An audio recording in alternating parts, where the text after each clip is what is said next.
நாடாளுமன்ற தேர்தலில் 40 தொகுதிகளிலும் வெல்லும் வகையில் தொண்டர்கள் களப்பணியாற்ற வேண்டும்.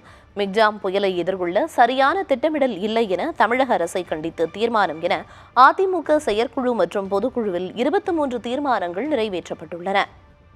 அதிமுக செயற்குழு மற்றும் பொதுக்குழுவில் முன்மொழியப்பட்ட தீர்மானங்களை எடப்பாடி பழனிசாமி வழிமொழிந்தார். மிக்ஜாம் புயலை எதிர்கொள்ள முன்பே திட்டமிடாமலும் காலத்தே மீட்புப் பணிகளை மேற்கொள்ளாத தமிழக அரசை கண்டிப்பதாகவும், வெள்ளத்தால் வாழ்வாதாரத்தை இழந்த மக்கள் அனைவருக்கும் வெள்ள நிவாரண நிதி வழங்கவும் தீர்மானத்தில் வலியுறுத்தப்பட்டுள்ளது. பேரவை நிகழ்வுகளின் போது எதிர்க்கட்சித் தலைவரின் பேச்சை ஒளிபரப்பாமல் இருட்டடிப்பு செய்வதாகவும், எதிர்க்கட்சி துணைத் தலைவர் இருக்கை தொடர்பாக சட்டமன்ற மரபுகளை பின்பற்றாத பேரவைத் தலைவரை கண்டித்தும் தீர்மானம் நிறைவேற்றப்பட்டது. அவசர கதியில் பொது பாடத்திட்டத்தை அமல்படுத்த தமிழக அரசு துடிப்பதாக கண்டனம் தெரிவிக்கப்பட்டது. ஆட்சிக்கு வந்தால் நீட் தேர்வை ரத்து செய்வோம் என்று கூறிவிட்டு தற்போது திமுக அரசு மக்களை ஏமாற்றிவிட்டதாக அதிமுக தீர்மானம் நிறைவேற்றியுள்ளது. காவிரி நதிநீர் பிரச்சினையில் திமுக அரசின் சந்தர்ப்பவாதம் மற்றும் துரோகத்தை கண்டித்தும் அதிமுக பொதுக்குழுவில் தீர்மானத்தில் வலியுறுத்தப்பட்டுள்ளது.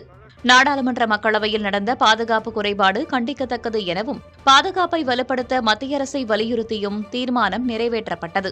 வரும் நாடாளுமன்ற தேர்தலில் அனைவரும் வாக்களிக்க ஏதுவாக குளறுபடியில்லாத வாக்காளர் பட்டியல் அமைக்க தேர்தல் ஆணையத்தை வலியுறுத்துதல் உள்ளிட்ட 23 தீர்மானங்கள் நிறைவேற்றப்பட்டன.